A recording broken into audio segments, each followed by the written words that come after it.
Greetings, everyone. Welcome to another Brony Debates Live. I hope you're all doing quite well out there, getting a nice start to your weekend. And we've got a pretty interesting topic tonight. So you might see him in the chat. And if you tune into Princess Heather Blossom's streams, you see him there every week. We call him Brandon. On Twitter, he's Dark Prince of Emo, and in the chat there, he just says signature here. That's his name. So he suggested tonight's topic. He's a good friend of mine, and Heather and I. So I definitely wanted to hear his topic out and see where it goes.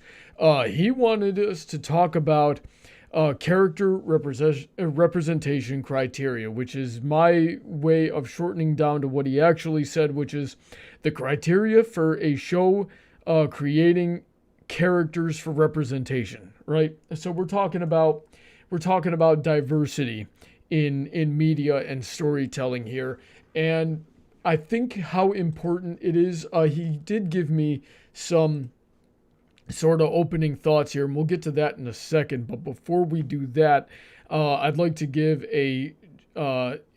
introduce my co-hosts for tonight. So, as per usual, we've got Mr. Pony Cordero joining us. How are you doing today, sir? Hello, hello. Good as always. Good, yeah, and it's great to have you on. I understand you had a little bit of a procedure done. I don't know if you want me airing your dirty laundry out like that, but you're feeling better? Yeah, it's mild setback. A week out from surgery recovery. And it's hell. Mm-hmm. Not because of the pain, but because I'm used to moving fast and explosively, and I can do none of that. Yeah, and you can partially blame me for that. 3 years ago, Yeah. 3 years ago, this surgery might not have been a problem, and then we started working out together, and you sort of developed a taste for it. Anyway, we also got a newcomer joining us tonight. He's new to the Patreon, but apparently he's been a long-time listener, so let's welcome for the first time Mr. Calbeck. How are you doing tonight, sir? Hey there, hi there, ho there. Cool. So, real quick, introduce yourself to the chat. Tell us a little bit about yourself, if you can. Well, let's see here. I have been a gubernatorial candidate for the state of Arizona, receiving 8,500 votes back in 1998. I'm a G1 Brony fan. Is my ultimate waifu, and that's about all we need to know for right now, I guess. All right, that's pretty dang good. We've also got Invisibrony joining us tonight as a last-minute substitution for DJ Skywalker, who couldn't make it. I don't know if he's back at his computer yet. He had to leave at the last minute to go get a drink. Invisibrony, are you there? I was told there would be punch and pie. Well, I will punch you in your pie if you don't focus up here. Does that count? Cookies and puncher by the door. Exactly. I can't represent South Park. We need to talk about this.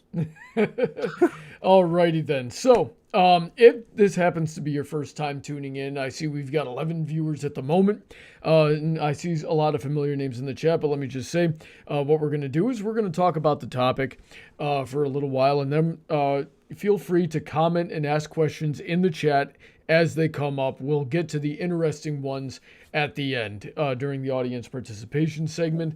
So real quick, let me give a shout out to my very generous supporters on Patreon, especially those on the $10 and up tier, including this very long list that I'm about to read, starting with Princess Heather Blossom, Shady Oak Ministries, Sid McConroy, Autoknight, Emerald Spencer, Sodden Girder, Senko, Kyle Christensen, DJ Skywalker, Stephen A. Wilson, Rein-Kun, Princess Sunshine Sparkle, Bootleg Bard, our co-host Pony Cordero, and Dark Malcontent, author of the Metaverse series. Please check out all their links in the description. Now then, let's get over to Signature Here's opening thoughts, because I asked him, what made him want to suggest this topic at the earlier tonight, and this is what he said. I had seen attempts on representation for various groups, but have wondered if writers have a general idea of whether or not there's a balance to be achieved and what exactly those models are and what people would suggest. So to try to shorten that here, There's a lot of people that it's becoming increasingly popular over the last few years that shows and stories and media need to have a diverse representation in their characters, usually involving race and sexuality from what I have observed, but there's probably more that I'm missing here. So he also says, I would also like to see if there are differences and commonalities between whatever models exist. So is there a criteria? Are there more than one criteria, and where are the common grounds? He says, I see dozens of books claiming how to do so, one of them being on how to write asexual characters in particular. Yet, with a bunch of resources, it seems that nobody knows how to balance quips and characteristics of a character that make them a minority in any aspect. Okay, so we're talking about representation of underrepresented groups and demographics, or minorities for short. And that minorities can have a pretty wide umbrella. He says, I believe the best way to represent characters with the above traits is to make them just quote-unquote normal people, but to not overplay it. The community a character chooses to represent is not a toy or a plaything. It's not a nebulous, abstract cloud. The community is full of real people of varying personalities and lifestyles. So let me jump in real quick and give my 2 cents, and then we'll bounce off from there. So I generally disagree with the idea that you need to have characters just of we'll say minorities for the heck of it, because that's what it feels like to me. It feels just for the heck of it. It feels forced. It feels like putting your virtue signaling over your storytelling, which always and definitely reduces the quality of the story. I see that the people who tend to do that end up having a very limited view of the world, and they try to normalize things that I believe should not be normalized. And in the worst case scenario, it actually comes off as more prejudiced, because these characters become flat. They become their minority demographic rather than the person that they are. So let's start with our new guest for tonight, Calbeck. I want you to beat the crap out of me. Where am I wrong? I don't think you are. There's a problem, because what are we going to debate now? Darn near everything the guy said in his statement at the opening, I agree with. To me, the thing is, a story has to come first, and the characters need to fit the story. If you try and come up with a cast of characters saying, hey, you know what, I want to do a story that's just about the cast, about the representation, well, you're starting off hobbling yourself. You're not going to have you're going to find yourself fumbling backwards. It's like, okay, how do I shoehorn this and how do I work this in? It's doing things backward. It's like saying, you know what, I'm going to make a movie, and the movie's going to be set in the Alps. Okay, what's it about? It's set in the Alps. Alrighty then. That's a good starter. Cordero. And that was the pitch meeting for Frozen. Yeah, that's what I was going for. Thinking Sound of Music, but okay. Well, the pitch meeting for Frozen is how do we subvert all the Disney tropes while playing exactly into them as we always do. Oh, super easy. Barely an inconvenience. Right. So, damn it! Cordero, what do you think? Well, if I can representation, I think the reason that there's such a modern emphasis on having so much diverse representation is there is a fear that it won't happen organically. Because I agree that it needs to happen naturally and organically, because fiction is just a mirror of reality, of life. It's basically taking the experiences that we have and then you know making some kind of escapism for it. You can argue what fiction is and all of that kind of stuff, but I think that that since that's just a reflection of us, our fiction, people are worried that it's only a reflection of some of us. and they're worried that you're not going to get a lot of people aren't going to be able to see themselves as fiction, and the idea is that it's important to see yourself in fiction, and if you're part of a group of people that very much exist and are a big part of society and you're not seen in fiction, that's seen as a really really bad thing, and I would argue that it is a bad thing and it is something that's important. um and the part where it's getting forced, because it's being forced into things really, really badly. Um, they think it needs to be forced because they think it won't happen otherwise. So that I think that's my opening thoughts for that. I've got some thoughts on that could go in either direction, but before I get into that, I want to hear from Invisibrony. What do you think? No, last guest, last to speak. I'm just last at everything. I think I'm just forced here to represent the Invisible Pony segment for your viewership. But you are No. you are here to represent the invisible Yes. invisible groups. Yes. The unseen, The the most unheard. marginalized. That's right, which makes me perfect for this job because I'm Invisible going to people. force my way into every corner I can. No, actually, I've agreed and disagreed with a few things. It's kind of funny how it started out really strong with Brony. Cal kind of brought it down on us. Cordero just about bent over, and now we're at me. No, no, I do agree. Representation is important for society, for groups, because when you're not represented, you do feel marginalized. You are put out. You don't belong in society. That can cause systemic problems with all sorts of social programs, everything across the board. So it's important to have that, but like you said, it's important that it happens naturally. If you, like Brony said, if it feels forced, then the whole thing was a waste of time. Everybody's upset now, except for those few people who go, "That's exactly me." But you're 5 people. Go sit in the corner. We'll make you a show later.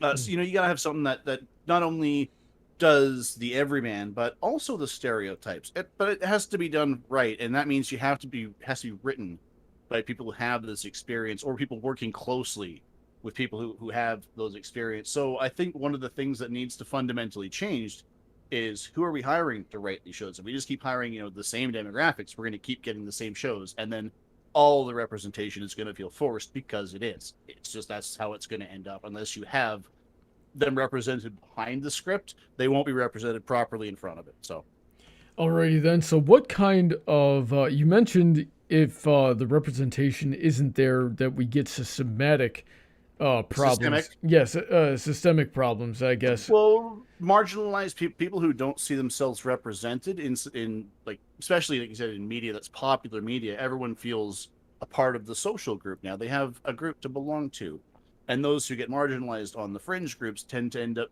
feeling like loners. They're upset. They just, a lot of self-harm can come out of that, or an entitlement because like I don't want to get too far down the incel road, but that's a good example of the far end of the spectrum of what I'm talking about. And I'll open the floor then. What do we think about what Invisi just said? Well, I think I've actually. Go ahead.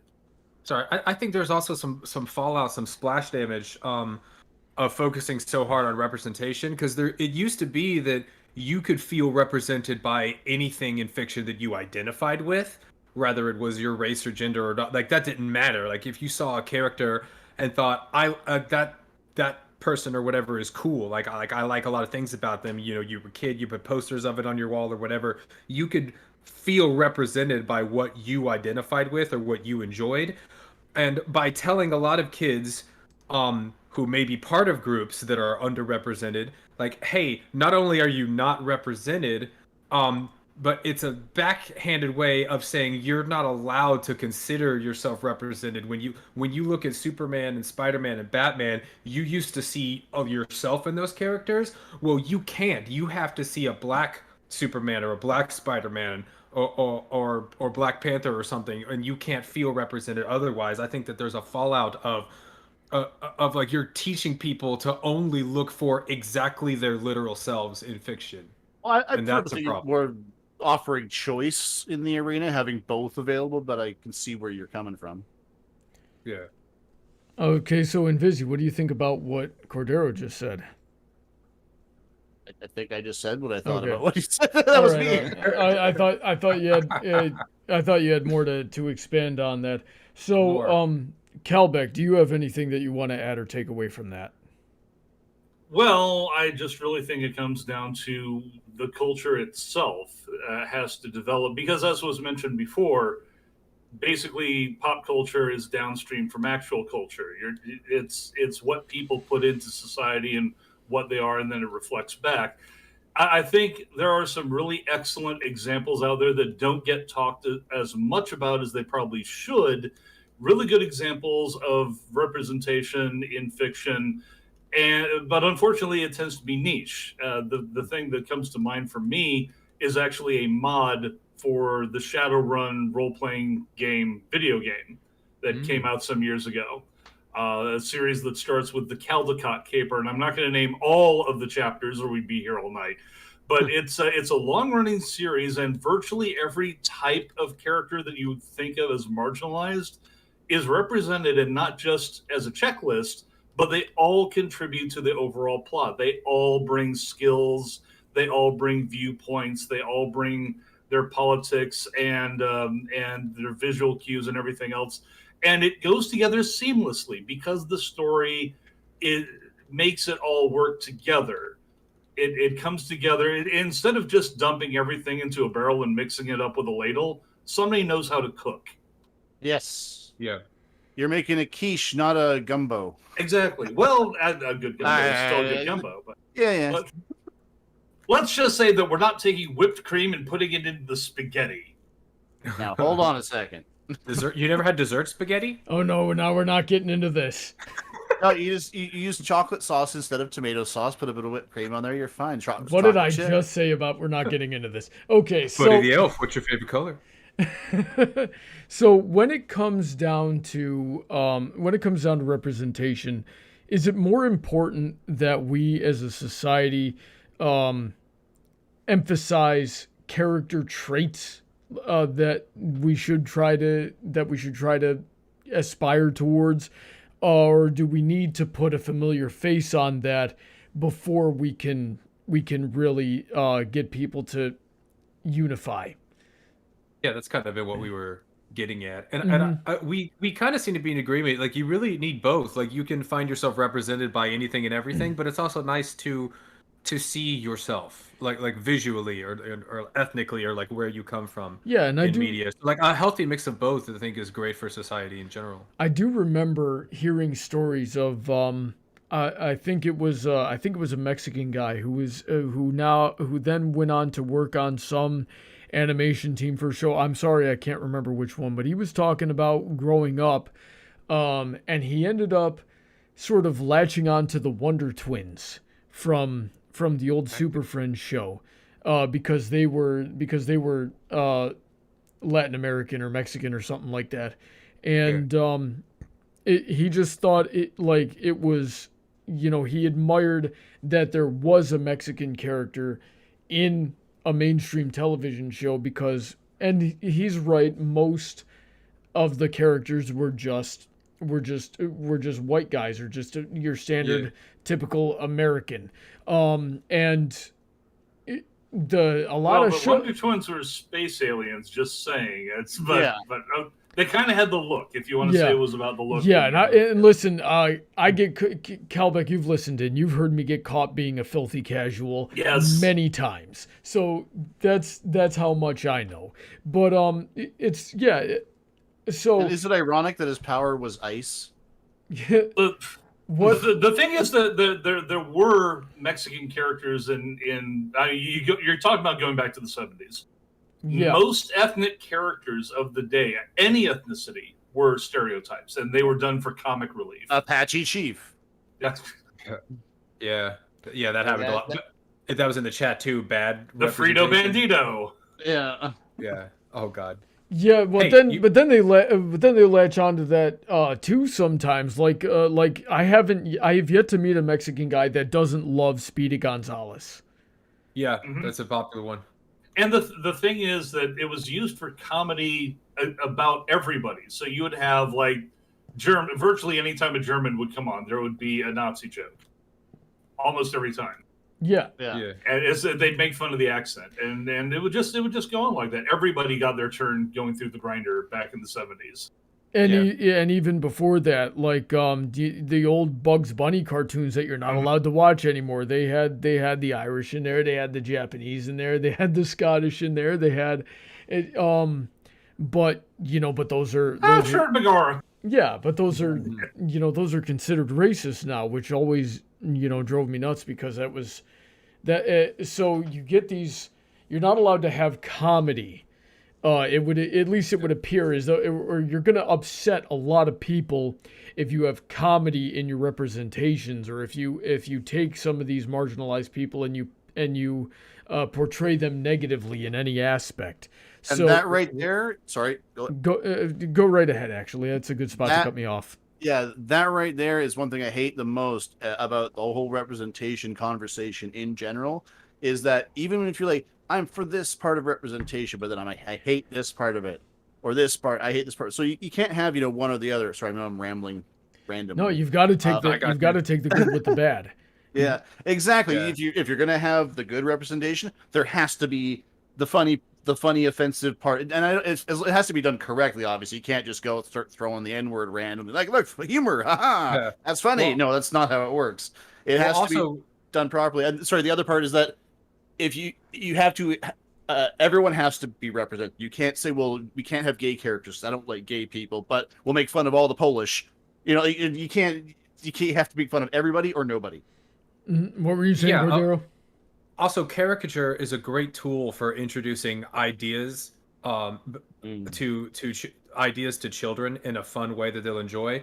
But ethnic caricatures, that's where you get into people calling stereotype. When you have any kind of ethnic caricature, even if it's done lightheartedly and done well, like Speedy Gonzalez is a great example. Like that is a ethnic caricature done pretty well. It's done so well that the people from that area actually identified with it and like it. And when they tried to cancel Speedy Gonzalez, Mexico promptly uncanceled Speedy Gonzalez because they're like, no, don't take that away from us. We actually like this, because that was a caricature used effectively.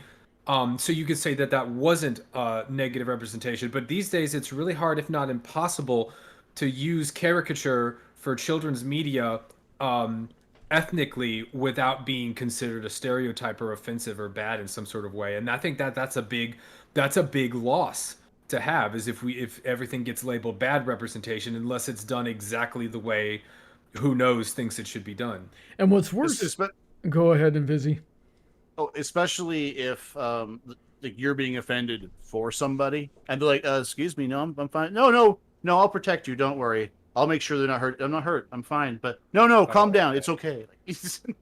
Let me. Oh yeah, they're like, no white knighting, please. Yeah, white knighting. So I want to do what I do almost every stream here and bring up Star Wars and Avatar: The Last Airbender for a second. Take a shot. Yep, because, well, they're one of the few things that I've watched start to finish. So I guess I know and can pull a lot of examples from there. Anyway, Star Wars, the most recent trilogy, the Force is female, right? So, and that's okay.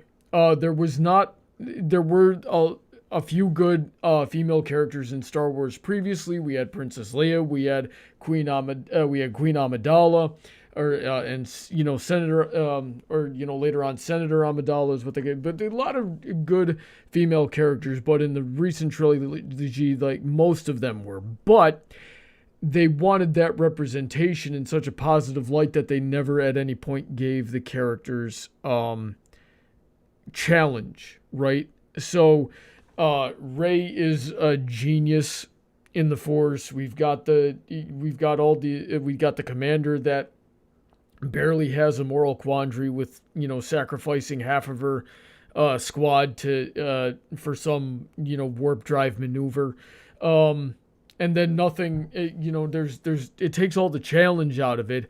But if you were to show them getting beaten, now you've got a whole bunch of people saying, well, now you're just trying to normalize abuse to women or something like that. And I've heard those arguments be made. Yeah. So now you just have all this trouble then finding the balance, or I think what I'm ultimately getting at here is you want to disregard trying to find that balance and just write whatever it is you want to write, because you're going to get idiots like this regardless of what you do. So why would you pay any heedance to the idiots? What do you guys think about that?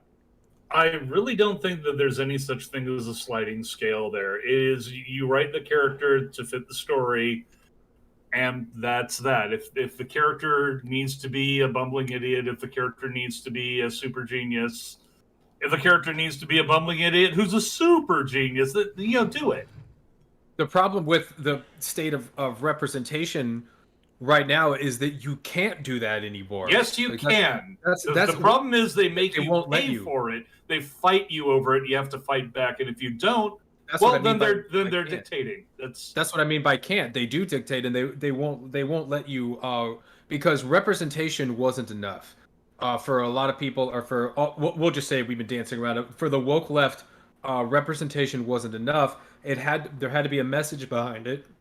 Excuse me, and a very specific agreed upon message at that. So this is where you come into the writing issues, where the writing starts to break down and you tell bad stories. In theory, representation shouldn't even be a minor obstacle for good writing. Good writing can be like, when I need what kind of character? Oh, sure. Get whatever kind of race or background, or male, female, whatever. A good writer can take whatever tools and make great characters and great stories. Like, that shouldn't even be an issue at all. The problem is once you have the representation, in order to get that good message behind it, you're not allowed to present that character with sufficient enough challenges and sufficient enough flaws to give them enough depth to be interesting. So the character has to be flat, because it has to be too good, because if you show them having too much of any kind of weakness, then you're poorly representing what you're representing.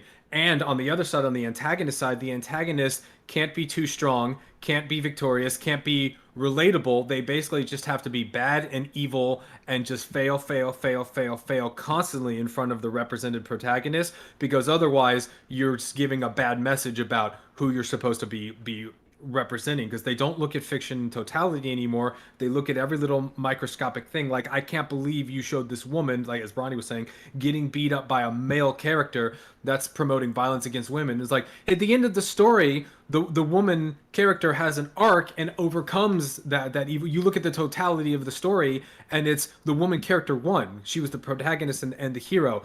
But they won't let you write it like that anymore. Like, you can't, and that is what's making things stale, especially in the Star Wars. Star Wars is just the largest, most mainstream example that if you try to actually tell a story around the characters that you're trying to represent in these things, you can't have anything bad. You have to handle them with kid gloves, basically. Well, and it nerfs the story. It absolutely neuters the story to where you get the trilogies. What were you saying, Invisi? I was just saying, what if we just flash an abuse hotline number at the bottom of the screen during that scene? That's great. One of the I've solved representation. People, we can go home. There you go. I'm sold. Yeah. What if? This is why Star Wars is dead to me. I mean, I've had a lot of people come out and say, "But the Mandalorian, but this, but that." I'm like, yeah, and Last Jedi. I have no interest. I've been what's the term? I've been disinvested by bad story writing. Oh, well, it's because you're sexist. Well, if you believe that I'm sexist because I don't buy into a bad story, that's your opinion. You are free to have your opinion, and I will still not give you my money. And that's what people need to draw that line in the sand. I'm not going to buy your crap stuff. Yeah. So a good recent representation I saw, and I hope you've all at least had a chance to see some of it, is Mitchell's versus the Machines. No, I've heard of it, but I haven't seen it yet. I have seen it, and it's actually, I would suggest, I really wish I'd known I was going to be here, I would have said watch this if you can, because it does what we're talking about correctly, at least in my opinion. They write a character, one of the main characters, I won't talk about the whole story of the movie, but the point of it is that the daughter in the movie is gay. They at no point during the movie talk about it. She's just gay. They don't mention she's not. It's not. There wasn't a story arc of her falling in love with the girl immediately and mooning over the whole. No, she was just there doing her job, being the daughter in the family, and she had a little pride pin on. That was about the biggest thing. She had a little rainbow pin on, but that she could have just been wearing a rainbow pin for all we know. but we know. And then at the end, the very, very end, after she finally gets where she's going, they're on a phone call with her mom. She's like, "So are you and Jane official yet?" And that's the only mention of her sexuality in the film. And it's after the whole story's done. So it in no way affected the story that she was gay. She was just there. She was a character and representing exactly what she was supposed to be representing. Yeah, and to reinforce the point that Cordero and I were making a second ago, is when Steven Universe was airing, one of the last episodes I watched was Garnet had split up with herself because the two parts of her were having an argument over something, and Steven Universe brought up Take a Shot. Yeah, especially in the context of that show sucks. So, but the point I'm getting at here, the point I'm getting at here is the fandom Take Another Shot was just so horrible. They were like, they said, a lot of people were saying, oh, you can't show LGBT characters having these types of conflicts because they've gotten a bad enough representation in media before. Yeah, but okay, so you're conflating. You mean they're actually human beings? Oh my god! So you're conflating the caricatures that have happened in gay characters that were meant to be joke characters in the past to a very real conflict that's happening now, because those two characters were having a legitimate argument. But the fandom just had to do that. And then we were talking about,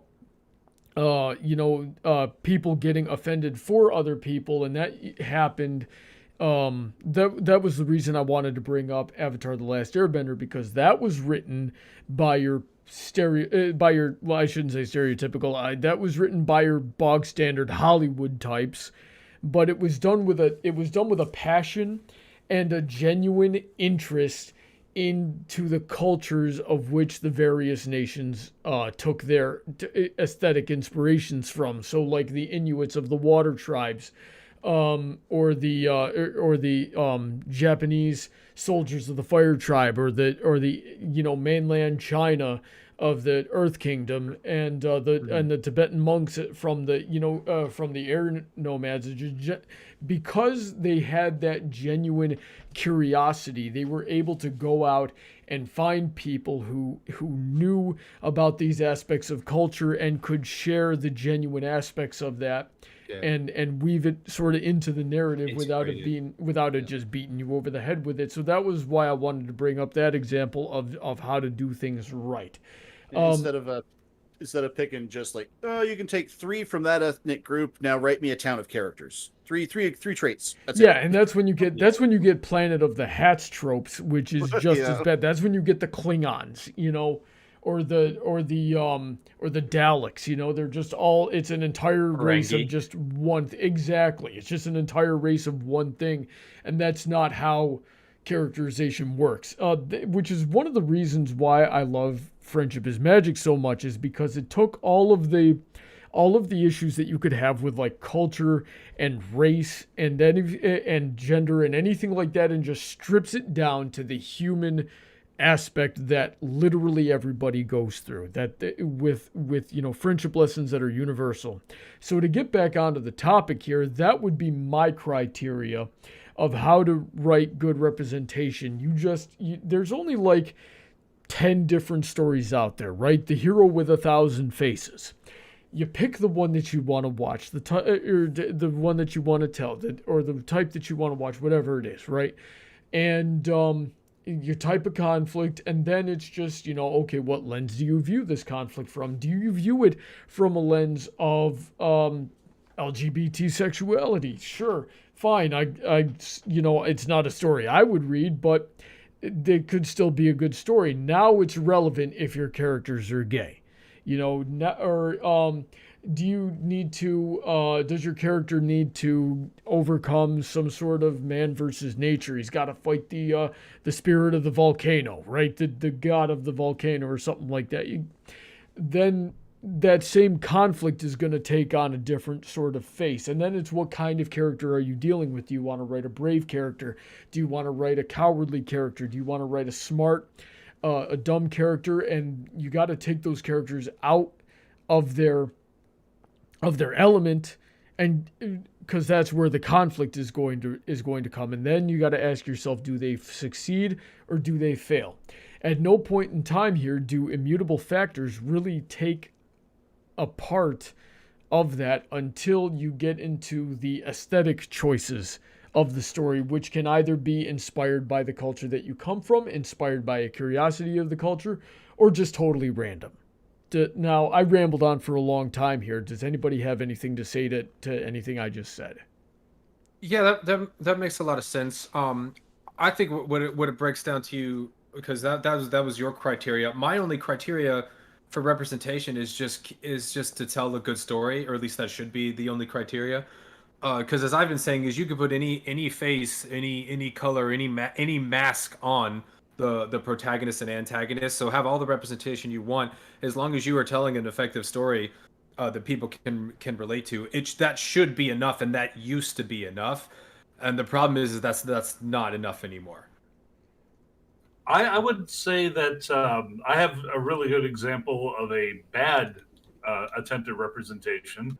Tell us. This goes all the way back to the 90s. It was a major TV show that they were trying to pilot. Parker Lewis can't lose. Say again? Parker Lewis can't lose. No, was not that. Captain Planet. This was nope. This was a baseball TV show. This was going to be a sitcom about a baseball team. I cannot even remember what the hell the name of it was. I don't think it was Major League. My brain wants to say that, but no, that's a completely different series. League of their own. They were marketing this like constantly. The commercials were always coming on, and the commercial always had the same sting. You had your basic, locker room jokes and management jokes and actual baseball jokes, and then there's another locker room joke that like caps off the entire trailer. And it's like a 2-minute trailer. It's a long thing. Yeah. They have the gay guy on the team sitting down in the locker room, and he looks over at the guy next to him and goes like, I love that guy. Oh, not like you're thinking. I want to have sex with him. And seriously, that was the delivery. It's like, okay, we have somebody who's so flamboyantly over the top that he absolutely cannot keep his sex drive to himself. Yeah. Was this SNL?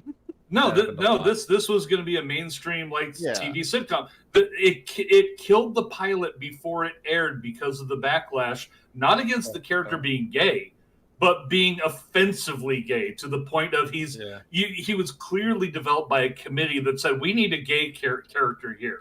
How can we make sure that everybody knows he's gay? Well, we'll have him drop references and snide comments every possible chance he gets to let everybody know he's gay. Oh, well, wonderful. Congratulations. You killed the show. Yeah, do we hit our air quota of 18 groping you in the shower jokes yet? No, we got room for 5 more. All in the same episode. Yeah, and it'll be a running gag. That's per episode, dude. This is not how you do it. It's like you. There's been good gay representation in sitcoms. This wasn't it. Nope. That sounded awful. And this is back in the 90s. A lot of people will say, oh, the 90s was horrible to gay people. Hollywood was reaching out. Society in general was reaching out. Gay pride parades were becoming more common and more accepted. And it was like nowadays we see this kind of corporate pandering going on that we're seeing even now, right now, today. It was the same thing then. It was the same exact thing. A bunch of people in a board meeting coming up with, how can we monetize this? Right. Yeah. And well, what I've observed these days is you actually get the opposite problem, where the boardrooms are comprised mostly of either LGBT people or just very far left-leaning women, right? Like, I will never forget when High Guardian Spice, that Amazon or Netflix show that was supposed to come out last year, was getting advertised, and they were just harping on and on and on about the diversity of their writing team. And then they showed the writing team, and it was 90% dyed-haired women and 2 or 3 heavy-set men that sure as heck thought they were women, and 1 black guy. And that that is not diversity. I'm going to be really offensive here. Those types of people have a very limited worldview, and they make sure they only associate with people that are just like them. So now they write these shows about these characters that represent 0.0001% of the entire population that nobody's going to be able to relate to, and they write it like that's everybody. And if you don't match these characters, then you're a horrible person. Yeah. So that's the women characters have to be perfect and competent in every aspect. The male characters are bumbling and stupid, and emasculated at every possible moment of the show. Like, yeah, that's how mainstream stuff is written now.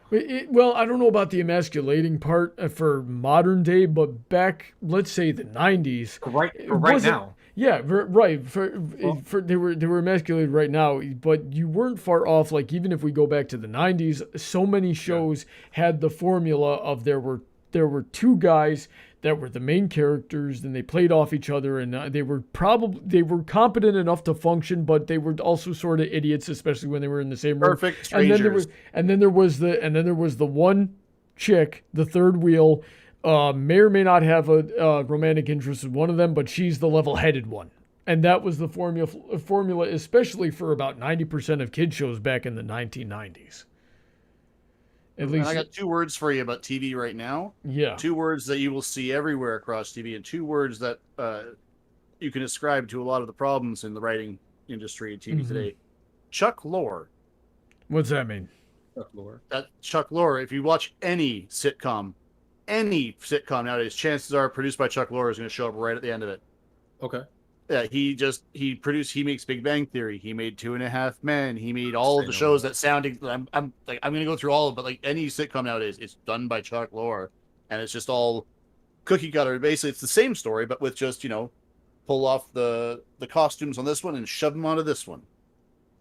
And it's just you're getting exactly what you're talking about. You're just getting the same thing over and over again, but with a slightly different paint job. And that's why TV is so bland. Yeah. So,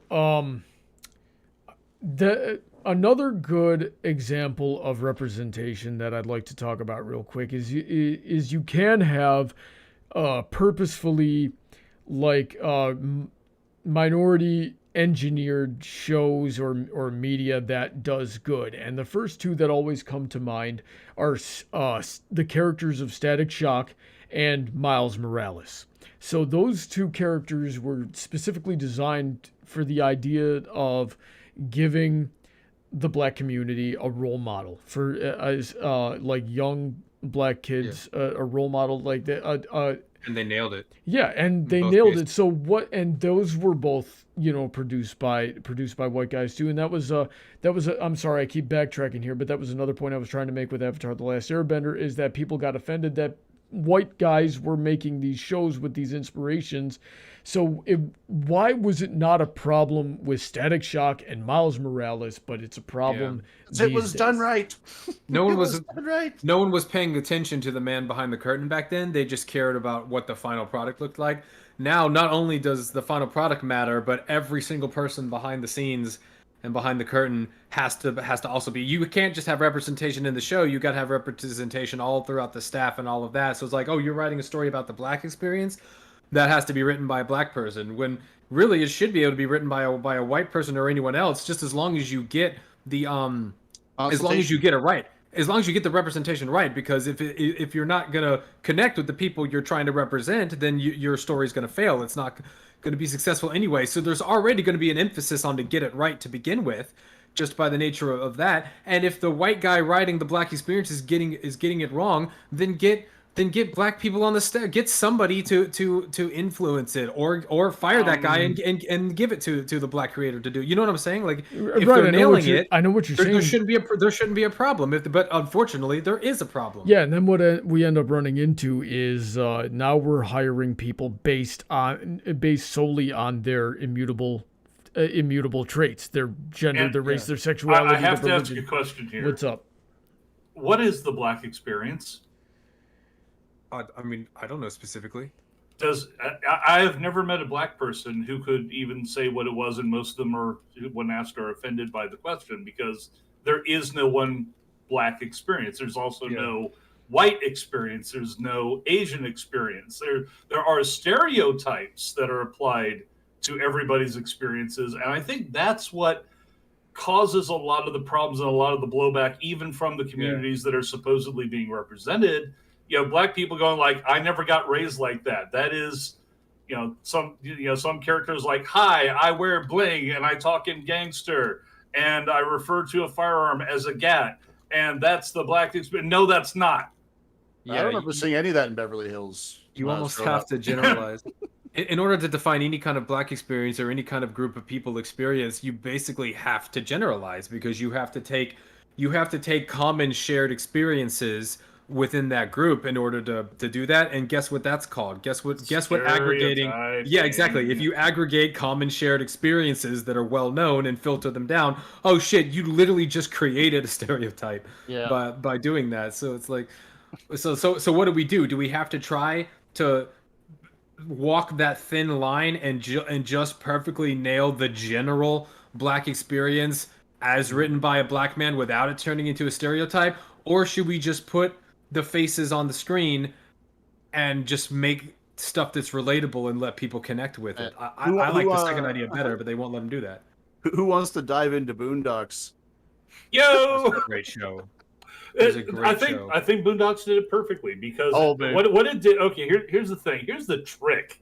Okay, tell the story from the community. Don't the black experience is made up of the experiences of the community, which are the stories of the community. It's not a set of traits. Yep. It's things that happen. It's like, okay, what happened in Chicago or LA? What happened in this subculture over here? What happened here? What's this person doing over here? Okay, well, how about tell a story about that? And it's just, that's the quote unquote black experience. Yeah. And Miles, we gave the example Miles Morales. Miles Morales is downright privileged compared to the stereotypical black experience that people are expecting. So like at what point do you get blowback for that? Like Miles Morales, is a hero, but it's like, yeah, it's easy to be a hero when you have a good upbringing and you have both your parents and your parents have a decent amount of money. Your dad is a law enforcement. You know what I'm saying? Like Miles Morales more than was Peter fairly Parker privileged. Ever had. Yeah, Miles Morales was fairly privileged compared to what is stereotypically considered to be the black experience. So is Miles Morales good representation? Like if that's the criteria you're going for, that's why the only criteria should be, can you relate to this character? I mean, he did kill Spider-Man. It's his fault he died. It's interesting you bring that up because Static Shock had roughly the same sort of deal going on. Or he had, I'm pretty sure Static Shock had both parents home. Yeah.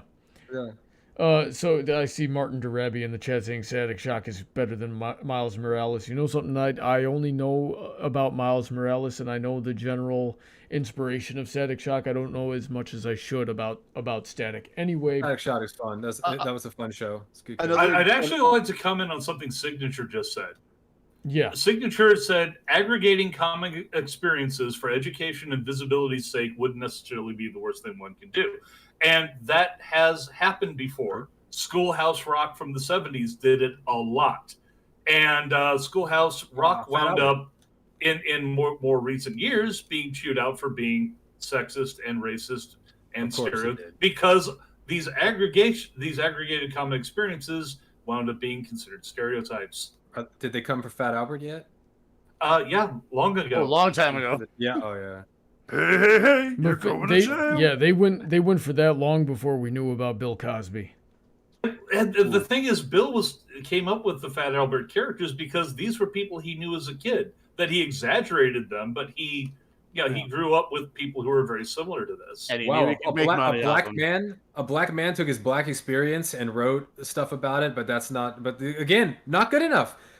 How much more genuine can you get? I mean, despite what we learned about Cosby or what other flaws, despite all of that, a black man writes about his own black experience as a young man and puts it on the screen, and then we look back on and say, not good enough. not good enough, it's still too offensive. Like, nothing is ever enough. It's never good enough. It's never representative enough. It's never safe enough. It's always damaging and hurtful in some ways, because we're so worried about hurting somebody with fiction.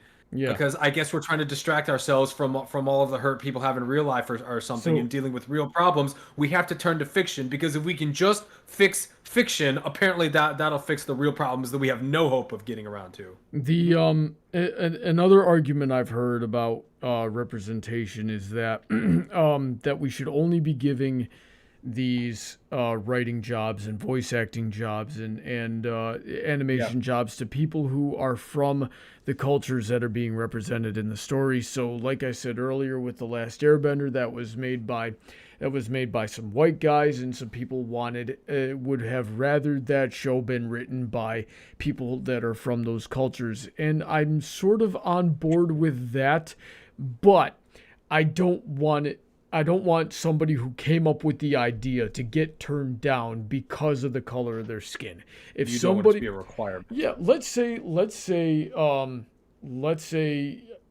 a Native American, let's say an Indian, brings a really good show, just unqualified, really good show about Native American culture to a pitch meeting, and then he gets the green light. That's cool. If a white guy brought that same exact story to the same exact pitch meeting, I would want him to get the green light. I don't want him to go in there and have them say, you are not qualified because of your immutable factors to tell this story. So that's where I feel that representation starts becoming a problem, is when we start violating U.S. labor laws over how we make our casting decisions. And so that, I don't know, I've rambled about my criteria enough. I think what I would like to do now is go around the table here and get everybody else's criteria, and give me a scale of 1 to 10 on how important that representation is, so we can argue about that for a little bit, and then we'll turn it to the audience. So, Invisi, give me your criteria for characters with representation. Natural representation, and by that I mean the character should seem natural in the environment that their story's being told in. If they seem out of place, if they're bouncing off the other characters and everything they say is just they're there just to be there, they don't deserve to be there. If you can put a character in a story and it just goes from beginning to end, and then switch it to a different character, and they go from A to B to C the same way, but maybe doing it in a slightly different fashion, but the story itself doesn't change. So they have to seem natural in their environment. Okay, Cordero. I would say that representation is incredibly important. You would argue even vital in fiction. But as far as like how much effort do we need to put into forcing representation, literally nothing. Like, you can't stop representation from happening naturally, especially as the cultural zeitgeist changes and culture evolves. Take the trans experience or as an example. Just awareness of trans people and the trans experience in the last decade has happened faster than anything else. It was faster than gay rights. And, by magnitudes faster. It went from like wait, what is trans? Like tranny? What is all that? To everyone on the planet knows exactly what you mean when you talk about trans and all of that stuff. So there's no way you're going to stop there from being trans representation in media. How could there? It's such a huge part of the cultural zeitgeist now. You don't need to force trans or representation in anything. It's going to happen. You would be damned if you tried to stop it. So like, that's why my criteria is to just tell a good story, because the representation is going to get there, and you're a fool if you think you can stop it. But you're also a fool if you think you have to be the hero that forces it in there. It's going to happen, because any writer could take any kind of character and tell a great story. A writer could easily, it almost writes itself to take a trans character and make a great story out of it, because you already have the built-in struggle that they have to go through, just based on the average normal trans experience. And if you take that and say you wanted to make a superhero, and you wanted to make them a hero, bam, they already have a personal journey and a struggle they're going through. They'll have strengths and weaknesses there. They'll have strengths and weaknesses for superpowers, and you just find a way to get them superpowers. And like, this could easily be done and be written really, really well and nuanced if we would just let people do it. So my criteria for representation is just tell a good story and stop trying to interfere with what creatives are better at doing than the people who are trying to mess with it. Something I'd like to add to that, if I can take a minute here, is because a lot of the times where I hear people talking about the importance of representation is a matter of whether or not racism is still a real problem. It is still a real problem in the country. Well, I can say this, is that I've known two types of racist people throughout my life. One of those types is just they never really knew or were forced to interact in close quarters for an extended period of time. Like, they were never forced to work with somebody that they were prejudiced against. So, you get your stereotypical, like, white hillbilly guy who doesn't like black people, right? That's the stereotype, and that's true. I've known people like that, and it's because they never worked with a black guy. That's that. The other one, the other one is that the other type is that they had a bad experience with a certain demographic that never got balanced out. And that can go for any demographic you can possibly think of, any race, any sexuality, on either gender, right? So, that's why I said it. Anyway, when you force that diversity on people like that and basically beat them down with the "you're wrong for thinking that way," instead of kind of taking the Daryl Dallas or Davis, it was one of the two, the guy that would convert Klans members, the black country singer that would convert Klans members. Yeah, that guy. If you force it down, as opposed to taking his method of befriending those people and giving them a good experience, then they get more anchored into whatever it is they believe in. You're just going to radicalize people like that. So that's what I'll add on to what you're saying, Cordero, as to why representation is important. Calbeck, tell me about your criteria and how important it is. Every creative works with a toolbox, and this is simply another tool in the box. If you have a story in mind and you're coming up with a cast of characters, unless there's a specific reason that a given character has to be X, Y, or Z, or something in between, then you have a palette that you can choose from. Mix it up. Is it something that fits? Is it something that works? Is it something that makes the story better? Is it something that adds something? Then you're creating a more colorful overall picture, and you're creating something that has more depth to it. But that is something that, granted, most that we're talking about right there is basically decoration, but it's also a way that people just get used to this sort of thing being there. As mentioned before, somebody it happens to be gay in a story, and it just happens to come up in a familial conversation at the very tail end of the whole thing. You otherwise would barely even notice, but they're there. And you don't have to force that. It's just another color. It's another paintbrush. It's another type of canvas, and use it to be an artist. Okay. And, there was one more question I just remembered I wanted to ask us before we move on to audience participation. What do we think about Netflix adaptation syndrome? And I'm hoping everybody here knows exactly what I mean by that. There's been a trend as of, I'd say, the last 5 years of taking characters that are canonically usually ginger, surprisingly enough, and turning them into gay black people. So what do we think about just totally retconning the original design and intention of a character? That's stupid. Yeah. Okay, so we got Calbeck and Cordero seems to agree. And Vizzy, what do you think about Netflix adaptation syndrome?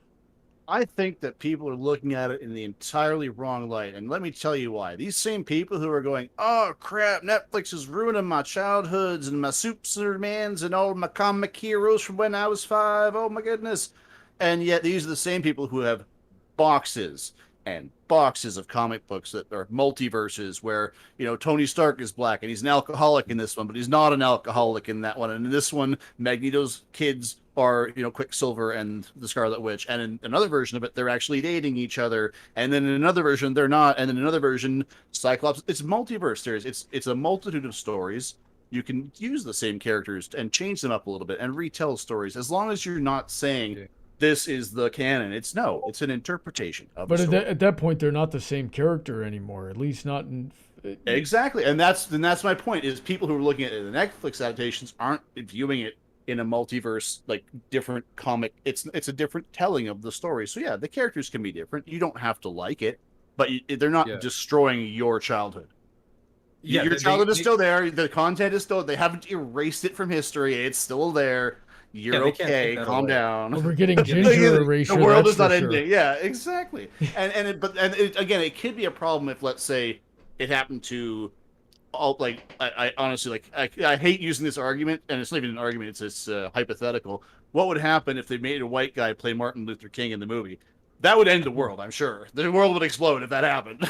That would also be stupid. But that's also different because that's a historical representation. Matthew McConaughey. That's actually you're trying to change facts and not a fictional story I wrote. So that's a different situation. Well, no, that's exactly what we're going to do now. Just because you said it, we're going to make a Martin Luther King Jr. movie. Cordero is going to play Martin Luther King Jr. and we're just never going to acknowledge it. We're going to play it completely straight. One. Yeah, we landed on Plymouth Rock and all the black people. Like, how would you write that movie? No, I'm sorry. Let's just redo Roots, but we're gonna have Benedict Cumberbatch play Kunta Kinte. No, Jim Carrey. Oh, perfect. Carrey. Okay, so what is wrong with the people on this ship? All right, so Cordero, it sounded like you were trying to add something onto what Invisi was saying. The Netflix thing, because again, any writer can take any character and start over and make it for like you can do anything from scratch you want and still tell a good story. What you get into here is when you have established characters that people already know, and this is assuming that you're trying to change it forever. That like, okay, we're gonna make it. This character's gonna be black now or whatever. When you're trying to do that, you're taking a character that's already established one way, whether they're white male or they're already whatever. The reason that they want to do that is it's really, really hard to grassroots start a character and make them super, super popular in people's minds. It's hard to get to even like the Black Panther point, you know what I mean, where you have a representation character, you're a minority character. Well, so what happens is like, well, there's all of these characters that already have market share in people's minds and fandoms, that people already love these characters. So we'll just, to make things more even, we'll just shift their color, or we'll just shift their race or their gender over, and people already know and love this character, so we get to immediately obtain all of that market share, and that's fine because it's going to a demographic that needs more representation. So you understand the theory behind it, but it's like you're deliberately burning goodwill that people have with a character by making an arbitrary change that's very, very obviously and admittedly on its face an arbitrary change just so that you can shoehorn in representation, and really you're going to fail on all sides. You're going to annoy fans of the original character, and you're really not doing much for the group that you're trying to represent. Like if you try to just make Black Superman, and it's like, no, this is just what Superman is now. It's Black Superman. It's like you're not going to have a character that character's not going to retain the love and the admiration that Superman has built up over all of this time. Now, the reason something like Miles Morales works as a literal Black Spider-Man is you didn't say, hey, here's Peter Parker, he's black now. Is here's another human being named Miles Morales, who's a young black man, and here's the journey he goes on to become the next Spider-Man. And that works really well. And not when you just do it the that next way. Spider-Man, but his own Spider-Man. Yeah. Yeah. I should note something here about the whole Superman thing that's very specific. They've done many alternate universe Red versions Sun. of Superman. Well, Yeah. I was actually going to say Red Sun specifically. I was just trying to Let me go ahead and say why this is important. Let's imagine that instead of doing Black Superman, they just said that Red Sun is now the canon version of Superman. It's the version that we're going to do for everything. And it's Superman. He was born actually in the Soviet Union, and the Soviet Union is now supreme. It's became the big powerhouse like America, and Superman's a good, faithful socialist, and that's where we go from there. That's it. You've changed the story, but you would still have the same character. It would still be the same guy who originally grew up to be Clark Kent, but you've changed his background. Now, by changing Clark Kent to be black, you've actually gone a shade even further away from that. It's not even the same guy. It's somebody with a completely different, makeup. And by the way, they're both still from Krypton, right? This is not a white human or a black human. These are aliens from Krypton. Yeah. So the whole thing, I think you would lose a lot of people just because they're going like, why are you changing something that doesn't need to be changed just to make a cosmetic difference? Now, if you were gonna do exactly what you were saying, he's still from Krypton and everything, then he's not Kal-El. He's two black people from Krypton who sent their baby away. This is the story. They're the ones whose kid escaped and Kal-El got blown up in the explosion. There, bang. There you go. Now you have the exact same story with a black representation. And again, you could definitely change. Like he could, have grown up in Harlem and he grew up learning how to hide himself from in that. Yeah. And it's like Yeah. he saw his friend get shot one day, and that's how he becomes a superhero. No, I got it. The heat shield malfunction in Kal-El's pod as a baby, and it burnt his skin. So that's how it happened. Jesus Christ! Alrighty then. And I with did that- it. I became more offensive than Brony. Like I usually find a way to do it every episode. And I'm glad you do, because it makes my life a Keeps little the heat bit off easier. you. Yeah. You don't need to take that bullet for me. I made peace with that before I started live streaming. And I don't have a Patreon to lose. I can take all the bullets. yeah, I don't give a frick. I will attract a like-minded audience. So anyway, let's get into audience participation here. We got our friend Brandon, who suggested the topic in the chat early on. He says, forcing characters inorganically is a bad thing, of course, but the mere presence of a character representing the minority does not automatically undermine a story. The angle being approached at operates under the assumption that the induction of a character will always be from a narrow-minded creator for a particular agenda. But that was the argument, Brandon, that I was making, is that more often than not it is. And that's when I have a problem with it, because it becomes blatantly obvious through the writing and how shallow the characters are and how unenjoyable the stories always are and how they're blatantly putting the agenda before the story. That's when it becomes obvious that that's what they're doing, and that's why I have a problem with it. What do you guys think? Well, I think that my chicken McNuggets are much tastier now that there's a rainbow flag superimposed over the McDonald's logo. And clearly that's all that needs to happen. So, no, it's the same mentality. I'm actually complaining about that because I would just rather, if they're going to do something like that, it needs to just be organic. And we have a lot of dead horses here that we're just pounding on. Right, here's the thing.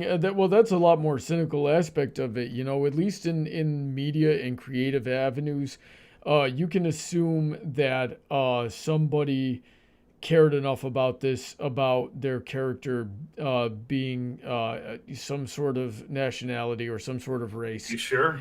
Or some sort of sexuality that they felt didn't get enough representation. I'm talking because most of the animation industry right now is some variation of Rebecca Sugar, right? So that's but when it comes to corporations, you're an idiot if you think that they give a frick, right? Because if they actually cared about that kind of thing, you know where else you would see that rainbow superimposed over the logo? You'd see it out in the Middle East. Yeah, you'd see it out in the Middle East, right? So when we start seeing rainbow flags out in the Middle East, corporate Twitter, then you might start to then you have the right to think, okay, they really do stand for this cause and they're willing to lose money over it, but they won't, because out in those cultures that are 10 times more homophobic than America ever was, Oh yeah. they'll kill you. I'm not being facetious. They'll kill you. Okay, so and if you're not willing to die for your cause, you don't stand for it. That's what I think. Let's see here. Okay, Paladin Pony T says, Brony and friends, do you think that bad representation can create negative stereotypes? No. Okay, that sounded kind of sarcastic. Would you mind elaborating? Yes, they can definitely cause. That's pretty much what you're talking about. That's bad representation is most times when it's forced. So yeah, it's definitely hurting the conversation. It hurts the people that it's representing, because then the people who are having problems with that group, like for instance with trans or gay or whatever, a lot of people who have an issue with that, who are homophobic or transphobic, they're going to hate it even more because, oh, look, of course, it's just these awful stereotypes. That's rabble. And now we're in that. And that doesn't help anybody. And to kind of fill in on that a little bit, I think that pushing back a little bit on what you're saying about creatives actually being invested, I think there's a lot of creatives out there that aren't. And I don't just mean like producers or people more on the corporate side in Hollywood, but even people into the writing rooms and so on. A lot of people, not even talking the marketing types, but people who feel like they personally get social credit with, by the way, other people of their own ilk, not the people who are marginalized, but all the upper middle class white people writing stuff, going like, all my friends at my golf club are going to be they're going to love me for putting all this in here. It's amazing. Oh my God, I just need to add an extra trans person. The preaching and the savior complex. Yes. Oh, yeah, that's exactly. It. Savior complex right there. They're just I get a Rebecca free Sugars. N-word pass for this one. It's just a whole industry of Rebecca Sugars. That's it. That's everyone now. Right. And part of the point I was making earlier is like Rebecca Sugar has a genuine passion for her community. The problem is did whatever, but the problem is that Rebecca Sugar and people like her define themselves by their sexuality. They have nothing else. And then that comes across in their writing. I actually I've been a furry since the 80s. I'm so very sorry. Yes, I know, thank you. But I've run into an incredible number of artists who are exactly that way. That is not an uncommon thing. Yeah. And it is the same sort of person who's like, hey, give me $50 and I will draw your OC with a trans flag behind them. I was like, okay, well, what are you actually doing for the trans community? I'm drawing a trans flag behind your character. Okay. It just so much of it seems cynical, even on the face of it, even amongst the creatives, and it gets really depressing because sometimes it's really hard to tell who's genuine and who's not. I think it'll show because when it's genuine, you get more complete characters. That's what I think. I think they will feel more real because they're coming from a place that's either close, that is in one way or another close to the author. When you get things that are shallow, you get things like Steven Universe. Where it was so good. Like, I know you hate it. Steven Universe was so good, and even at the end, there was still a lot of things good about it, but it got too far up its own ass. Yeah. With the woke stuff, it was doing such a good job of like representing LGBT characters in a fun story that was fine for children too. Like they were even towing that line, really well, and it just got so blatant and obvious. It really dropped the ball at the end. Yeah, exactly. But It didn't completely lose it. It was still fun even up to the end. But it went from like an A tier show to me to like a C tier show. You know something, I'll give it this, is because I watched it for 75 episodes waiting for it to get good. But apparently after the whole cluster thing, because that's what made me stop watching it. Take a shot. Yeah. They somebody told me to go watch the episode where Lapis fights Jasper. Jasper, yeah, where Lapis fights Jasper on the boat. And that was a very clear I mean, not even allegory. It was just a very accurate representation of an abusive relationship, which I identified with. I was like, oh nope, that's about what it's like. Because even I never had a relationship like that in a romantic sense, but it did feel very similar to the relationship I had with my older brother. So I was like, no, that's they actually did that right. Good on them. They had a lot of good stuff like that. I wish I saw more of it. Yeah. And then I did watch the series finale with Heather because she likes that show, and it was more of the same. Okay, that's not how the world works. You're just creating more problems for yourself. But they were trying to play it like it was like this is the solution. This is what you do with your life. And nope, you're driving off into the sunset. But what are you gonna do when you run out of gas? It was pretty weak. Like I said, the ending is pretty weak. And they gave such non-solutions to the freaking movie. The movie is better. Because it was written around the same time as when they get to the end of the show, or even after. Yeah. The freaking movie with Spinell is actually fantastic. I'm like, oh yeah, Steven Universe used to be really good like this. So I 100% recommend the movie. Alrighty then. So that's all I had that I was really interested in terms of the chat. I have audience. Yeah. Before we get to the audience stuff, can I say one thing about this entire debate? Yeah, of That's course. what we're in the middle of. A song I think that sort of encompasses everything we've talked about today from our friends over at Avenue Q called "Everyone's a Little Bit Racist." Great song. Great song. I'm not. I prefer. I'm not. How many Oriental wives have you got? Lion. No, you can't pronounce the B because she's Japanese. It's the L and the R. Yeah. Bryan. Yeah, exactly. And we're all racist. Yeah. Y'all just got to be like me and just deny the very concept of race. There you go. Yeah, that's what I do, and it works. And now I can just claim whatever I feel like I am at my convenience. If I want to be Mexican tomorrow, gosh darn it, I'm gonna start speaking Spanish. I don't give a frick. Ain't no black or white on this bus. Everybody equal. We all green, okay? No, you light green folks can sit in the front of the bus, and you dark green folks will go to the back of the bus. Okay, I keep forgetting what that's from. I quote that all the time. Well, Welcome to Kerbal Space Program. That was all the chat that I saw that I wanted to address. Did anybody else see anything in the chat go for it, Cordero? Yeah. So when I was talking about my criteria, which is just tell a good story, and we were talking about organically integrating diverse characters into your story. Well, Signature here asked, what if a story wants to focus specifically on an internal issue as opposed to having a character in a minority group fit in organically in a nondescript story? Is that criteria different? How do you believe that should be handled?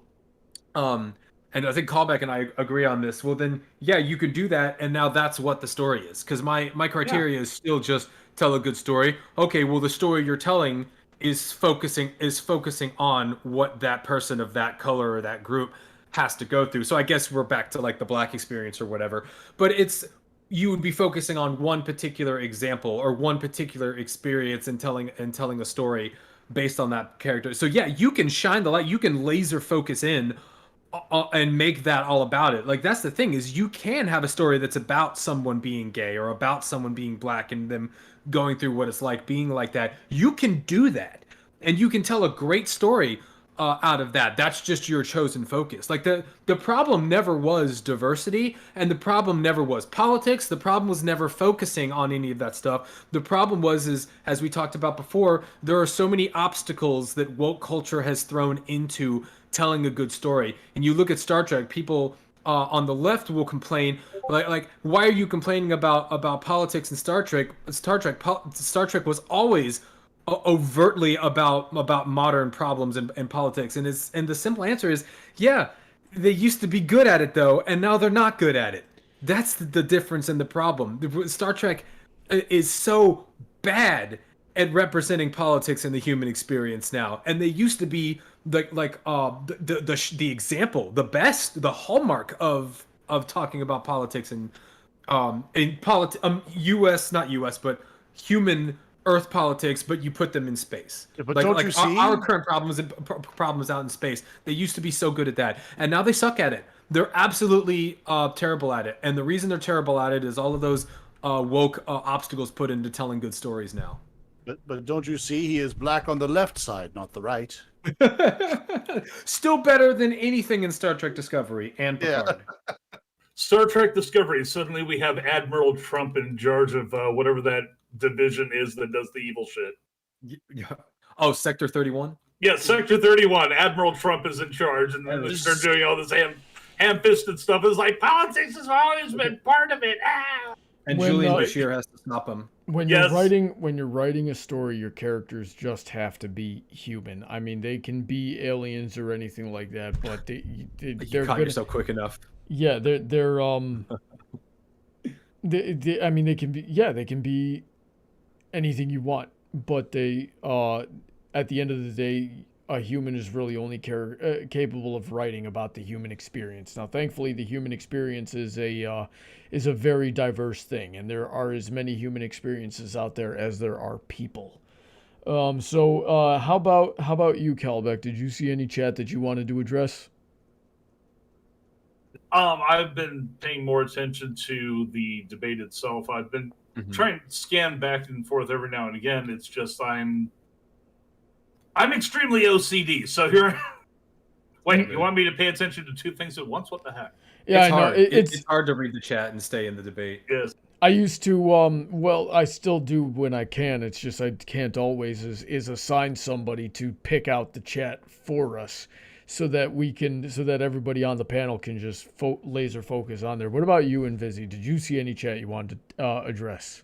A couple of minor things here to go through. I saw Martin DeRabi said, let's make Keanu Reeves Blade the Vampire Hunter, which I'm 100% behind as long as we do John Wick 4 with Wesley Snipes as John Wick. I heard about John Wick 4 today. Apparently they got Donnie Yen going in there. I'm looking forward to that. Donnie Yen's one of my favorites. Yeah, now all I can think about is the racial draft skit. I think that's what you should do. Every time you change a popular character of his race, you have to make like you gotta do like a trade. You Forrest Gump with Kevin Hart, but you do what was I thinking of? Just that Shaft with like Jim Carrey. Like you have to trade off. So yeah, you got to throw in a first round race. You got to throw in a first round race draft pick with exactly. It's not strong enough trade on its own. That would be an amazing movie, like Draft Day with Kevin Costner, but with like movie stars. And like, all right, you get one racial misrepresentation, 3 gay jokes, and a lesbian with Michael Moore, Kevin Hart, and The Rock. Yeah, Chappelle should just update the racial draft and add woke stuff into it and do that skit again. That'd be great. Okay, we're gonna do the Tupac story, but it's gonna be starring Jackie Chan. Jackie Chan is Tupac Shakur. All right, as long as he fights with a ladder. As long as he fights with a ladder, I'm fine. Absolutely. Everybody's shooting at him. He's like deflecting the bullets with a ladder in the alley. And Picademo says, "I feel like we're all in the movie Idiocracy," and I totally agree. That movie becomes more accurate with each passing year, and I'm really upset about it. All right, so talk about representation. Yeah, hang on a second. I'm gonna open this tub of butter. Yeah, how about that? How about just total dysfunctional retard representation? How much of that do we need? Anyway, let's close out with his last question here. Did you hear about the new iCarly coming out? I heard, and I don't care. Anybody else? Don't I care. have no idea what that is. Good. Disney show, not good, irrelevant. Yes. Is it? No, it was a Nick show. Was it? Irrelevant. Exactly. It doesn't matter. All right. So The last good Nickelodeon show was You Can't Do That on Television. When are they going to remake Xenon the Sequel? Come on. Nobody even remembers that, do they? no, I have no idea what you're talking about. Also irrelevant. Yeah. All right. So let's. It's girls entertainment content before MLP. Interesting. All right. Shira, So Therefore, it was bad. Gem. so let's okay, fair. let's close it out then. Did you guys have fun on the debate tonight? Oh yeah. Good. I mean, literal. Good. How about you, Calbeck? Did you enjoy your first debate? I found it entirely intellectually stimulating. I'm gonna have to go off into the corner and deal with that afterwards. Alrighty then. How about you, Invisi? Did you have fun tonight? Where am I again? Alrighty then. Calbeck, one thing you learned tonight. Nothing? Dun, dun, How to mute their mic. That's right. It's just right out of left field there. Well, I learned how to interact with people in a podcast. All right. I mean, it's just the same as any usual conversation, but I'll take it. Cordero, one thing you learned tonight. I learned that iCarly still has fans. Mostly in the form of memes, but yeah. And Invisi, one thing you learned tonight. When have I ever learned anything, Brony? That you guys are just not working with me tonight. I learned. Just kidding. I'm kidding. Okay. No, I did learn actually a lot about, mostly about how people feel, or people different from myself feel about representation. Because I've always felt represented in shows, so I don't really get how, how it would feel to not be represented. That's actually something we didn't talk about that we probably should have. Perhaps. Yeah. Well, Too late now. yeah. Well, A bunch of privileged guys talking from their privileged perspective. I can tell you this: I never cared. I care more. I have always cared more about, the characteristics of a character. I care more about their merits than I do about anything that they look like. Yeah. One of my favorite shows as a kid was Via Alegre, and I didn't understand a damn thing because it was in Spanish. So. Yeah, but something I can say I learned tonight is that perhaps perhaps representation matters more than I gave it credit for, because I always grew up and if somebody started making a big deal about the color of their skin, I'm like, well, we're still human. If I cut you, I'm gonna see red, and if you cut me, you're gonna see red. So it's we're all the same anyway. So it just never bothered me, and I always thought it was silly when people started harping on it.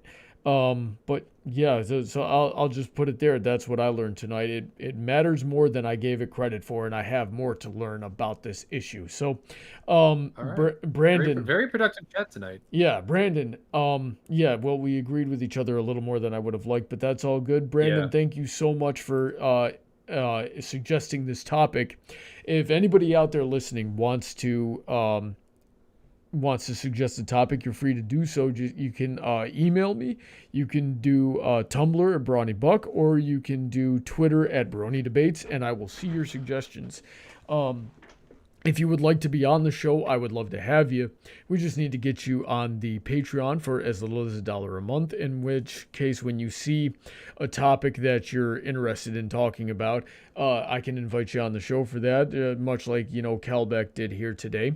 And if you... I didn't learn nothing. I was right all along. Exactly. And if you join the Patreon, your topic suggestions get priority, so I move those up sooner. Hey. Yeah, exactly. So we have a lot of fun there. You also get to suggest the games that we play every other week on Friday Night Fights. So if you want to see more of this stuff, we're going to be coming back next Friday at 8:00 p.m. Eastern Standard Time for Friday Night Fights. I don't know what game we're playing yet, but those are usually fun to watch. I suck at gaming, so it's fun to watch me suffer. Anyway, big shout out. Oh no! Yeah, big shout out to my $10 and up supporters. Those are Princess Heather Blossom, Shady Oak Ministry, Sid McConroy, Autoknight, Emerald Spencer, Sudden Girder, Senko, Kyle Christensen, DJ Skywalker, Stephen A. Wilson, Rein-Kun, Princess Sunshine Sparkle, Bootleg Bard, our co-host Pony Cordero, and Dark Malcontent, author of the Metaverse series. Please check out all their links in the description. Some of them make some pretty cool stuff too. Calbeck, you're a streamer, aren't you? Why, yes, I am on twitch.tv/Calbeck, CALBECK. And what do you stream? I do long, I do long form gaming content, usually very heavily modded, such as playing Fallout 4 with all the characters being ponies. All right, Skyrim, but literally everything is Thomas the Tank Engine. That's what No, That's a horrifying mod. I've seen it. I like to be entertaining, not scarring. Oh, okay. So, thanks for coming out, Calbeck. Thanks for coming out so last minute and busy. I will see you guys later. You all have a wonderful night. Everybody have a wonderful weekend out there, and we will see you next time. Say good night, everyone. Good night, everyone.